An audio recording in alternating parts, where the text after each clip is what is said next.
Terima kasih saudara, Anda masih bersama kami di Kompas Petang, saya Cynthia Rompas. Kunjungan Kaisang ke markas PKB Selasa kemarin kian menguatkan isu PKB jadi bergabung dengan koalisi Gemuk Kim Plus untuk Pilkada Jakarta. Meski koalisi Kim Plus disinyalir bisa mengunci gerak PDI Perjuangan, politisi PDIP yakin partainya tetap akan usung cagup jagonya sendiri. Kami dari Partai Santri Indonesia. Sampai hari ini saya nggak ngerti Kim Plus itu apa. Kim tidak ada Jong-un. Jong-un nggak ada, Kim yang kimchi nggak ada. Putra bungsu Presiden Jokowi yang juga Ketua Umum PSI Kaisang Pangarep terus bergerilya mencari dukungan jelang pilkada serentak. Selasa 6 Agustus, Kaisang yang berpenampilan bak seorang santri lengkap mengenakan sarung dan peci ini menyambangi Ketua Umum PKB Muhaimin Iskandar atau Caimin. Kaisang coba merayu PKB untuk berkolaborasi di pilkada, terutama di Jakarta dan Jawa Tengah. Kaisang yang mengaku siap hadapi Anies dan Ridwan Kamil di Pilgub Jakarta sempat melempar guyonan dengan memplesetkan PSI menjadi Partai Santri Indonesia. Kami dari Partai Santri Indonesia, karena kami hari ini sarungan semua. Ketika ada permintaan dari masyarakat, terkhusus DKI, saya siap melawan Pak Anies Baswedan, saya pun juga siap untuk melawan Pak Ridwan Kamil. Menanggapi soal potensi PKB bergabung dengan Koalisi Indonesia Maju Plus atau Kim Plus di Jakarta, Caimin justru menyebut usai Pilpres, Kim tak ada lagi. Caimin bahkan melempar guyonan soal Kim Plus dengan menyinggung soal Kim Jong-un hingga kimchi. Nah, sampai hari ini saya nggak ngerti Kim Plus itu apa. Kalau sudah pilkada itu ya sudah semua pihak sama. Tidak ada Kim, tidak ada Jong-un. Tidak ada Jong-ul, nggak ada Kim yang kimchi, nggak ada. Bagi kami pilkada itu semua partai sama, ada cocok dalam berbagai perkembangannya, itulah kita bareng, kita jalan. Sementara itu, Partai Gerindra selaku Komando Kim Plus mengaku dalam waktu dekat akan mengumumkan calon wakil untuk mendampingi Ridwan Kamil di Jakarta. Adanya Kim Plus ini menurut Sufmi Dasko turut membuka peluang calon wakil Ridwan Kamil di Jakarta berasal dari partai dalam Kim Plus. Ya, saya kan ngomong kemarin bahwa ada Kim Plus. Tentunya kalau ada Kim Plus yang bareng di Pilkada DKI, tentunya kemungkinan untuk mendapatkan wakil dari partai koalisi yang sekarang, itu Kim Plus itu tentunya ada.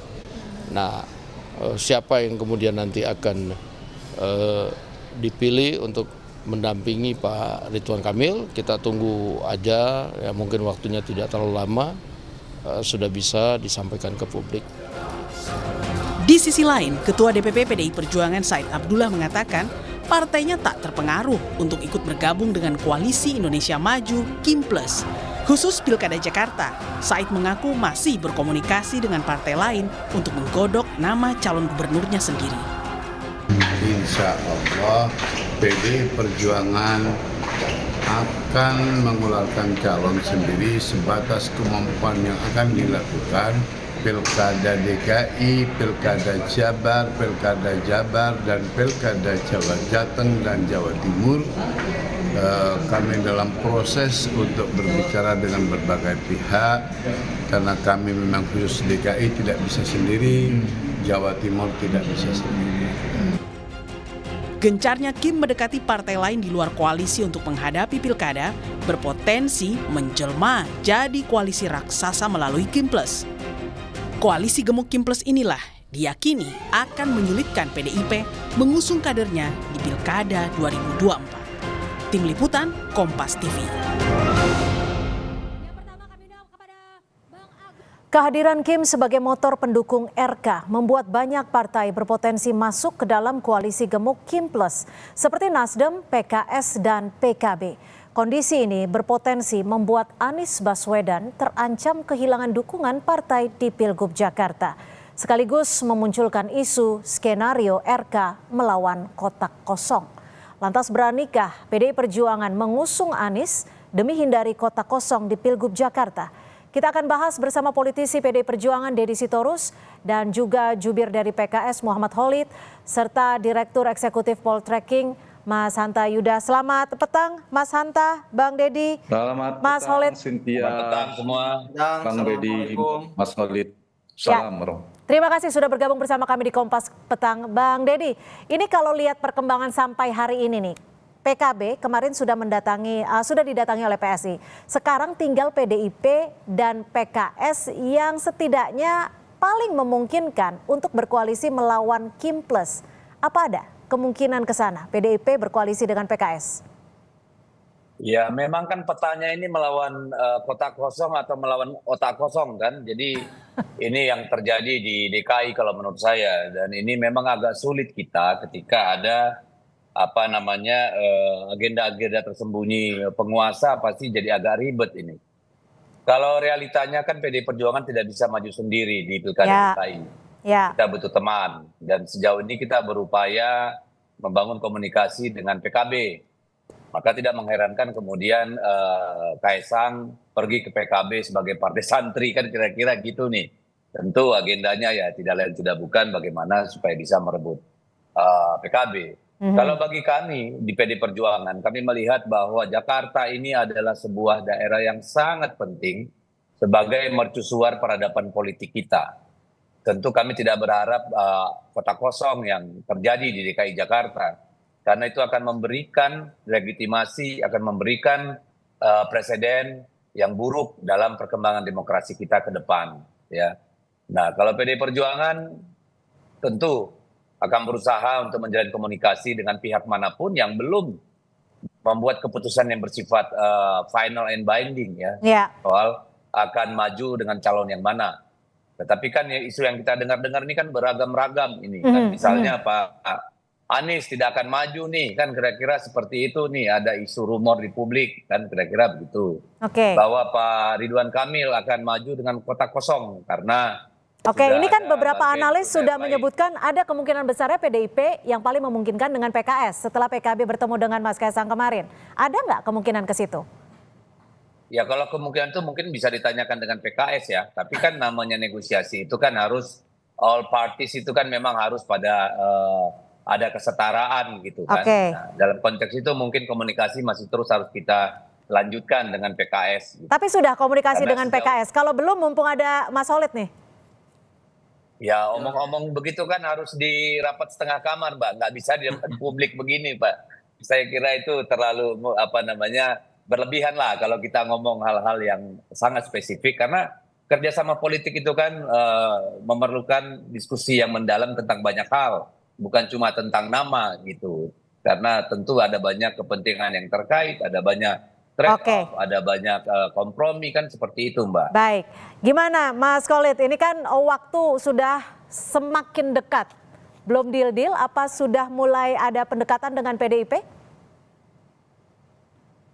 Iya, saya kira kalau spiritnya kita sama ya, kita ingin kualitas demokrasi semakin bagus, dan kalau porosnya semakin banyak semakin bagus juga sebenarnya, karena pilihan masyarakat, warga Jakarta akan semakin beragam. Itu adalah idealita keinginan kita semua. Saya yakin setiap partai politik menginginkan kader terbaiknya untuk berkontestasi dalam pilkada. Sebenarnya kalau kita lihat keputusan dari Partai Keadilan Sejahtera sebagai partai pemenang yang mendapatkan mandat dari warga Jakarta tertinggi untuk pemilu 2024, kami memutuskan pada prinsipnya adalah PKS ingin kadernya menjadi calon gubernur atau calon wakil gubernur di Pilkada Jakarta nanti. Jadi itu adalah poin besarnya. Kemudian PKS memutuskan dengan melihat konstelasi yang ada, kami memutuskan bahwa kita ingin mengusung pasangan Anies Sohibul Iman atau pasangan aman sebagai kandidat yang kita usung. Namun demikian memang prosesnya tidak mudah karena sejak 25 Juni kita deklarasikan, sampai kemarin kita juga memberikan deadline juga kepada Mas Anies, kita kan baru mempunyai 18 kursi. Kita kurang 4 kursi lagi nih. Ya.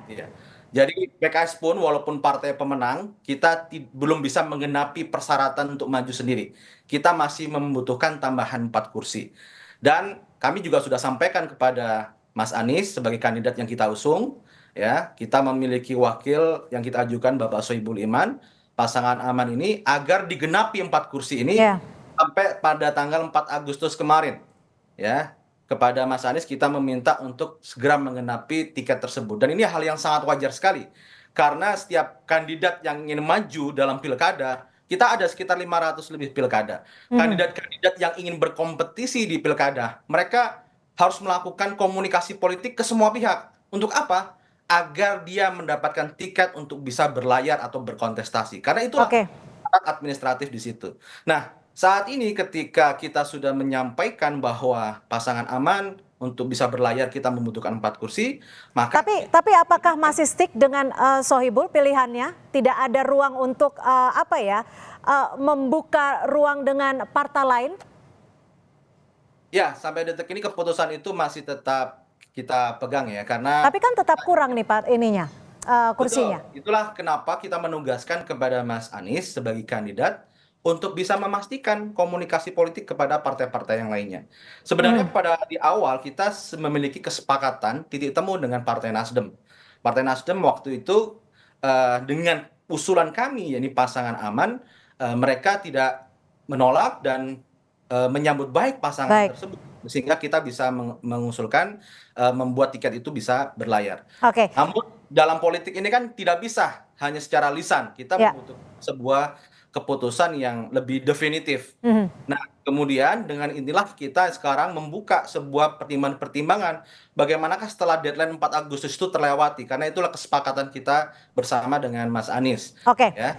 Saya ke Mas Hanta. Mas Hanta, bagaimana melihat kondisi saat ini di mana posisi Anies Baswedan bisa dikatakan terjepit dan juga di tengah-tengah bagaimana Kim Plus ini semakin membuka ruang dengan setiap partai politik? Ya, Cynthia, peta elektoral Pilkada DKI kalau kita baca hari ini agak sedikit lebih terang dibanding sebelumnya. Dia sedang bergerak kepada 2 potensi peta. Satu, Kim Plus yang kemungkinan figurnya Ridwan Kamil itu berhadapan dengan kota kosong, atau betul-betul ada head to head pertarungan yang keras antara Kim Plus tadi, mungkin Ridwan Kamil, melawan lawannya, apakah Anies Baswedan atau yang lainnya. Artinya Pilkada DKI akan terlaksana dalam 1 putaran saja. Kecil kemungkinan akan ada 3 poros politik. Kenapa ini terjadi? Petanya menjadi komplikasi ini terjadi, kompleksitasnya muncul karena tadi tidak ada satu partai pun yang memenuhi syarat untuk bisa mendukung pasangan calon tanpa berkoalisi. 22 kursi.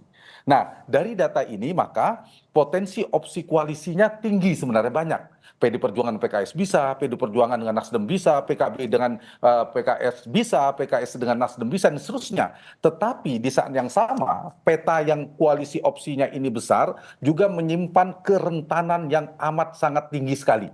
Jadi kemungkinan tidak terlaksananya koalisi lawan Kim Plus ini juga besar menurut saya, meskipun peluang untuk ada lawannya ada. Kenapa? Karena saya ingin jawab pertanyaan tadi, titik pisah atau daya tolaknya juga tinggi. Satu, dari 4 partai yang saya sebutkan di luar Kim hari ini, ada potensi benturan ideologi, tapi ini potensinya tidak terlalu besar. Misalnya 2 partai ini kerap disebutkan ada PD Perjuangan dan PKS, meskipun tidak mustahil mereka bisa bersatu. Yang kedua, soal cross kepentingan, posisi Wagubnya.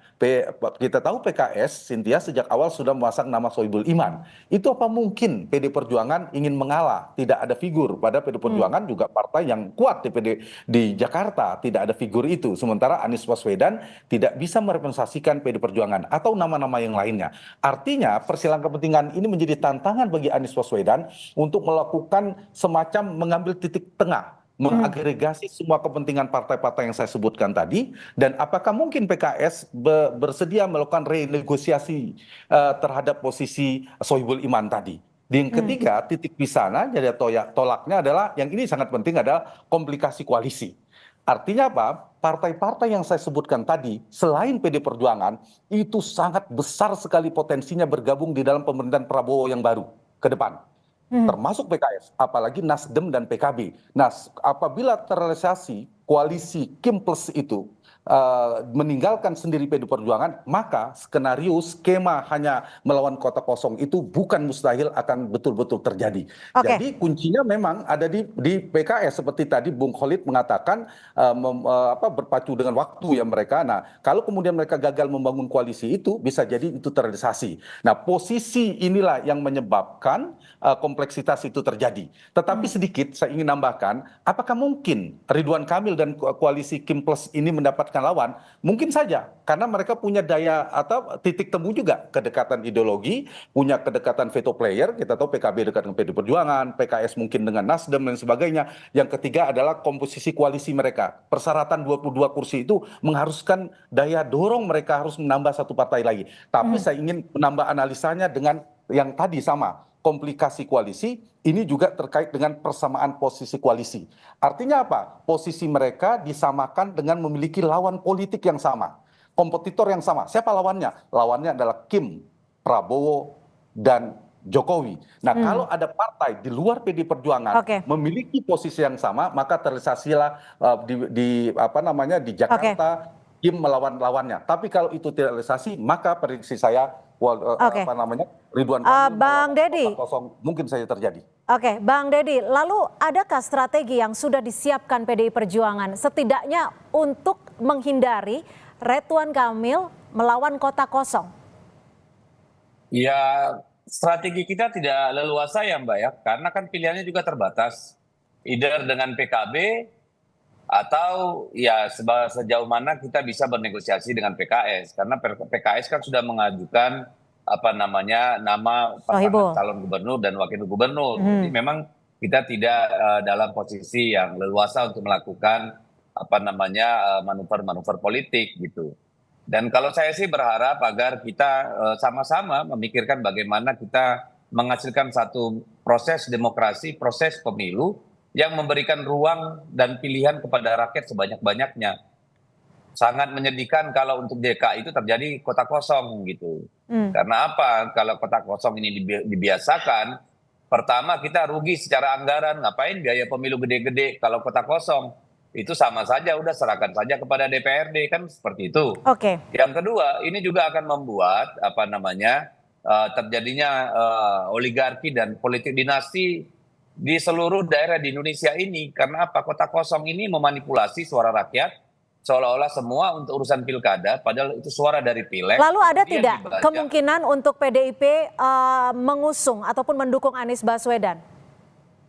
Kalau soal mendukung Anies Baswedan, saya kira kan tadi saya sudah sebut Mbak, ya, bahwa pilihan itu agak terbatas. Karena apa? Anies Baswedan itu kan diusulkan dengan pasangan calon yang sudah lengkap gitu. Jadi saya kira ya nanti kita lihat apakah ada ruang untuk memecah kebekuan ini atau tidak gitu. Saya kira proses itu masih ada waktu untuk kita bicarakan. Tapi saya lanjut yang tadi Mbak, ini penting banget bagi saya. Karena apa? Kebiasaan kota kosong ini sangat berbahaya buat demokrasi kita Mbak. Bayangkan kalau kota kosong terjadi daerah, maka kita selalu punya pemimpin yang punya uang, bukan punya kemampuan gitu loh. Kota kosong itu bisa jadi sama dengan otak kosong kalau menurut saya gitu. Bagaimanapun demokrasi ini harus sehat, harus memberikan opsi-opsi. Karena tidak memberikan opsi-opsi, kita kembalikan saja ke DPR dan DPRD. Tidak usah buang duit puluhan ratusan triliun untuk pemilu gitu Mbak. Nah, Mas Solid, kalau memang pasangan yang diajukan oleh PKS aman, Anies Sohibul ini tidak bisa dikatakan tidak laku terjual gitu ya. Apa yang akan dilakukan PKS? Apakah akan berunding untuk lebih lanjut ke PDIP atau bergabung ke Kim Plus? Ya, sebagai partai politik kita akan pertama ya mengajukan kader yang terbaik kita untuk maju calon gubernur atau wakil gubernur. Yang kedua adalah memastikan tiket kompetisi itu bisa kita penuhi. Itu yang paling utama. Jadi segala upaya komunikasi politik itu akan kita lakukan ke arah sana.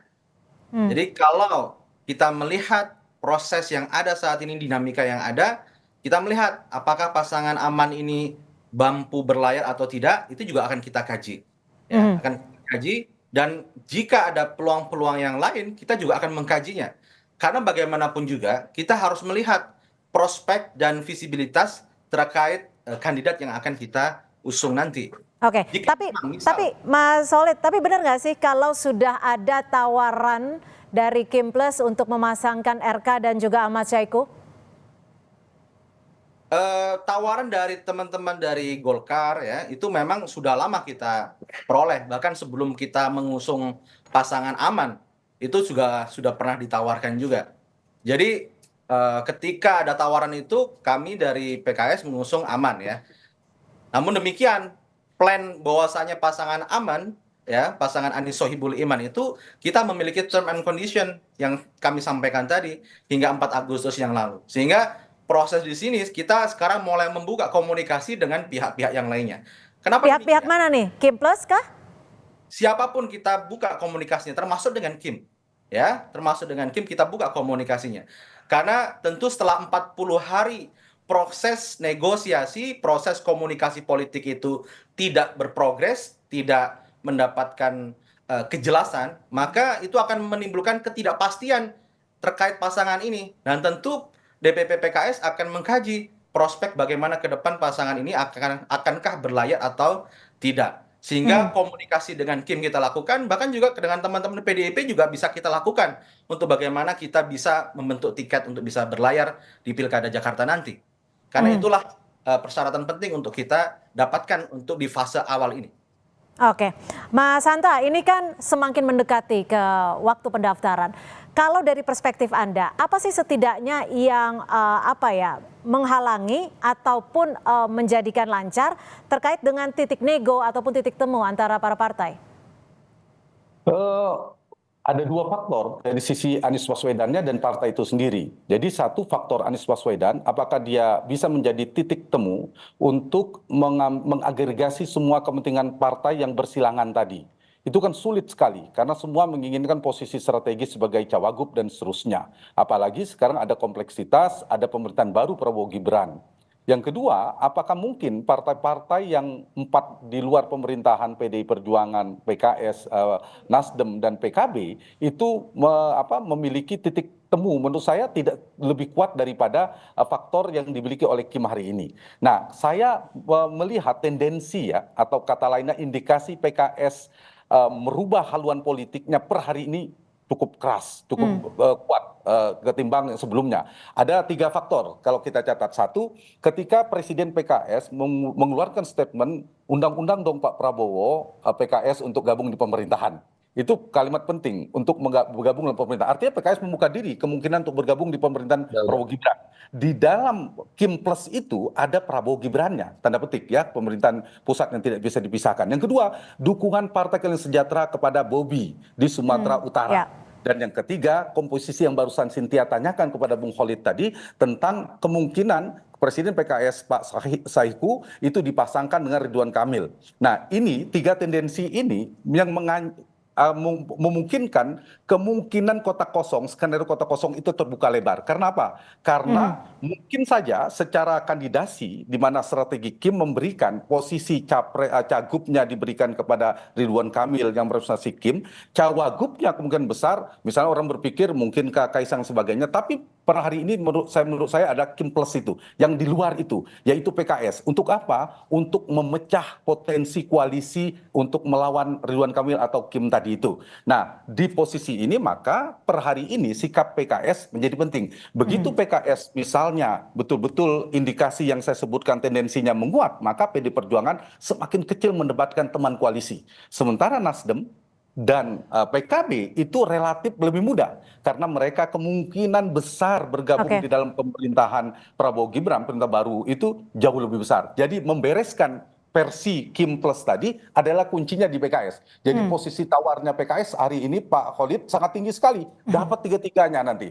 Satu bisa jadi kompos baru PKS dapat cawagup, satu. Yang kedua kemudian diajak ke dalam pemerintahan dan lebih pasti ketimbang misalnya Sohibul Iman wakil dengan Anies kan belum pasti. Nah kalau berpasangan kita ngomong kepastian terlepas dari sisi soal demokrasi tadi ya. Nah itu yang membuat potensi per skenario terbukanya Kim plus melawan kotak kosong saya per hari ini cukup besar, bukan agak besar, tapi cukup besar bahkan sangat besar. Tetapi kita tetap membuka peluang kemungkinan ada yang terlempar. Kita balik ya, ada terlempar masuk ke dalam Kim, tapi bisa juga yang gagal di ujung kemudian berhasil menjadi teman PD Perjuangan. Per hari ini dari awal analisis saya hanya percaya sepenuhnya PD Perjuangan yang bisa di luar pemilihan Prabowo Gibran dan juga mungkin di komposisi di Jakarta. Baik, kalau Mas, ada hitungan politiknya tentunya realistis, bukan pilihan negatif tapi pilihan realistis. Baik, Mas Holid, ini kuncinya di PKS. Singkat saja,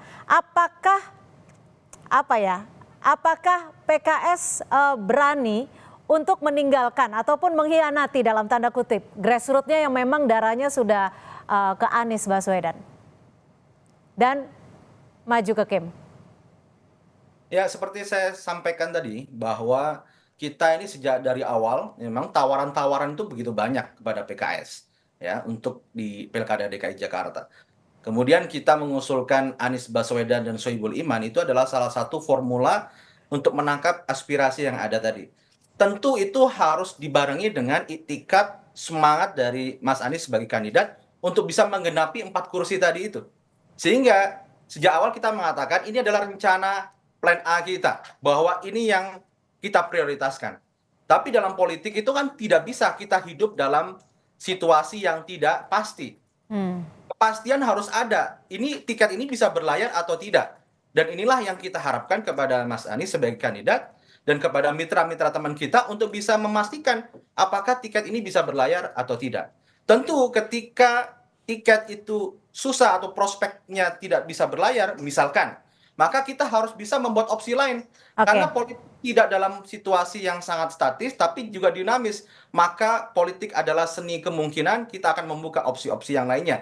Jika memang tiket ini tidak bisa berlayar. Baik, terima kasih Bang Deddy, Mas Holid, dan juga Mas Hanta sudah memberikan perspektif di sore hari ini di Kompas Petang. Selamat sore. Sore.